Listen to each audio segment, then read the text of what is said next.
All right, so it is a little after 6 p.m.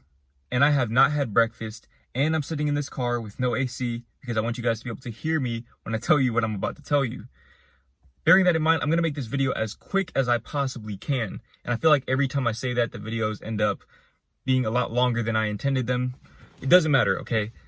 So maybe a week or two ago, I posted a video where I went through this really wealthy area of Dallas, Texas. Okay, the area is called Highland Park, Dallas, Texas. The wealthiest neighborhood in the whole Metroplex. And for those of you who are from DFW, you know that this area has a lot of money. There are a lot of people out here who are really getting bread like that. Now, I saw a few negative comments on that video that, I won't even say insinuated, outright accused me of being materialistic and shallow. Right? And I don't want to put words in those people's mouths, but it's pretty obvious that that's what they were saying, okay? They were saying that I'm a materialistic person. I'm overly enamored by opulence. And I understand how somebody might believe that from the outside looking in. But I think people kind of overlooked the message of that video. Okay, so I want to kind of double down on that message while also elaborating on why I believe materialism is actually a good thing. Now, first of all, let me give you guys some context, okay?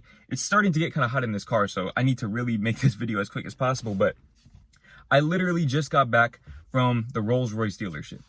The Rolls-Royce dealership. Now, if you guys watch my videos, you'll see that on my vision board in the background, I have a Rolls-Royce Wraith on my vision board. That is my dream car. The car starts at around $300,000, I believe. I might be mistaken on that. You can fact check that for yourself. The cars are expensive.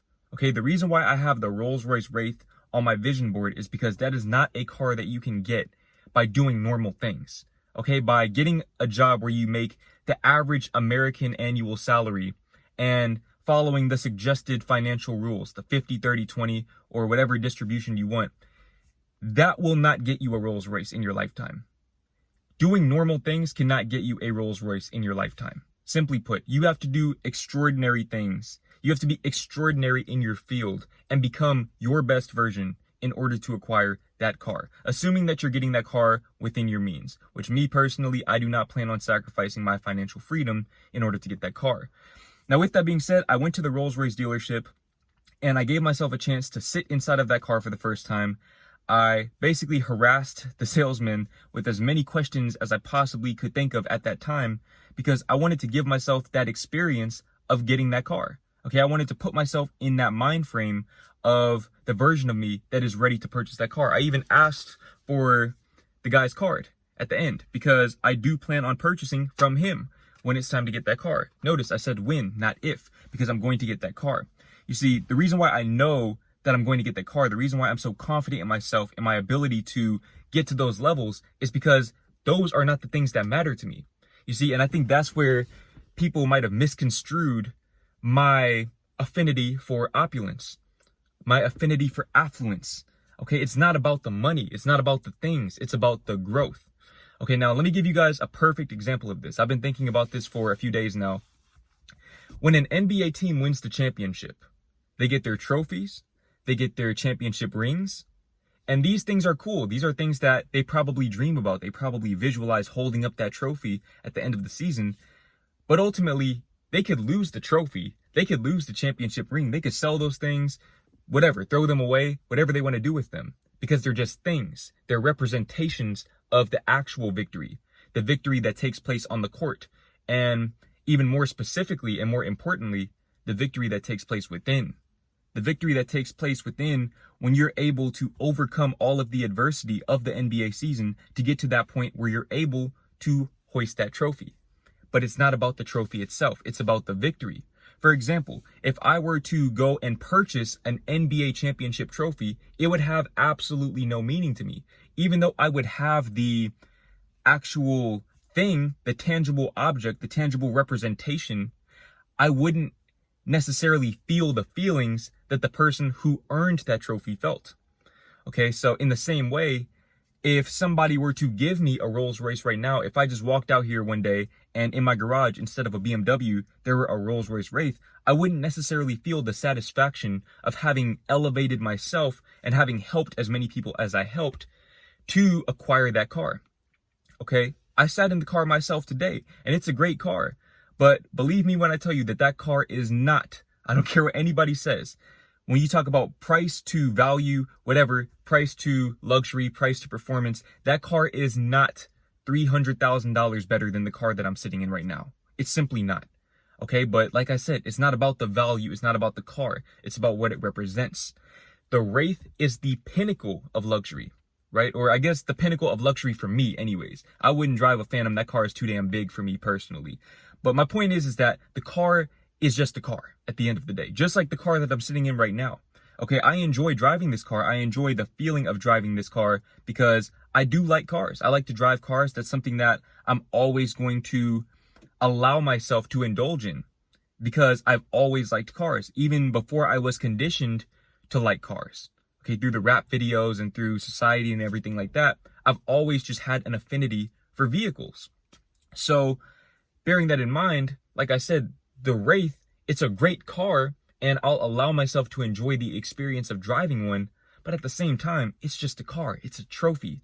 Okay, just like the Gucci belt that I'm wearing. You can't see it right now. I have the Gucci belt on. Okay, I have little jewelry, whatever. These are trophies. These are trophies. The 100K plaque that I have in the background of my videos in my filming studio, that is a trophy.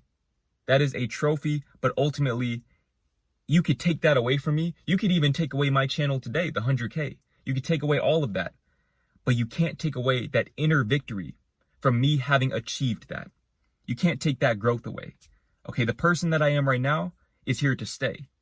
In fact, the person that I am right now is not here to stay. The person that I am right now is here to serve as a stepping stone toward the next version of myself, and so on and so forth. And guess what? When I get that Wraith and I get that mansion, I'm not done there.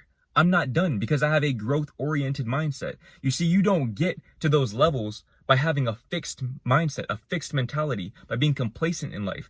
Now, something that I saw those people say in the comment section was that I'm never going to enjoy where I'm at if I'm always striving for the next thing. And I completely understand where they're coming from with that, because that is something that I struggled with for a while. But what I've learned is that gratitude and goals are not mutually exclusive.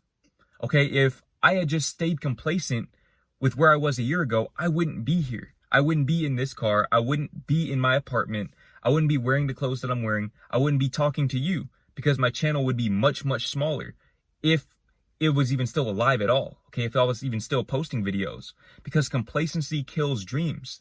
Complacency kills dreams. You have to stay hungry, but at the same time, it's not a matter of staying hungry to acquire that which you don't have. It's a matter of staying hungry to expand that which you do have. Okay, I approach things from the abundance mentality. When you approach things from the abundance mentality, either or propositions do not exist in your reality. You're able to transcend mutual exclusivity. For example, okay, a lot of people tell themselves, I would never spend $300,000 on the car because that's too much money. I don't want to sacrifice my financial freedom to get that car. Why would you have to sacrifice your financial freedom to get that car? Just make enough money to where you can comfortably purchase that car without sacrificing your financial freedom. The abundance mindset.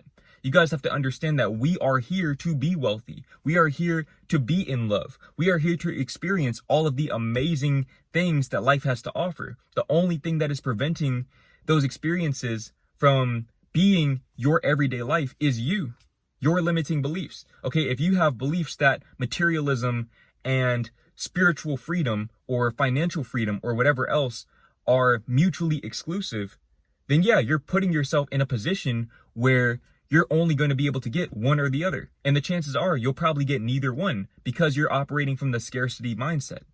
Okay, the scarcity mindset never, ever, ever creates freedom. Ever. Okay, and that's one of the biggest misconceptions about financial freedom as well. A lot of people, they have these preconceived notions about saving money, and they feel like they need to penny pinch and be as frugal and cheap as possible in order to be rich. And yeah, you might get $1 million, but you're still broke because you have a scarcity mindset.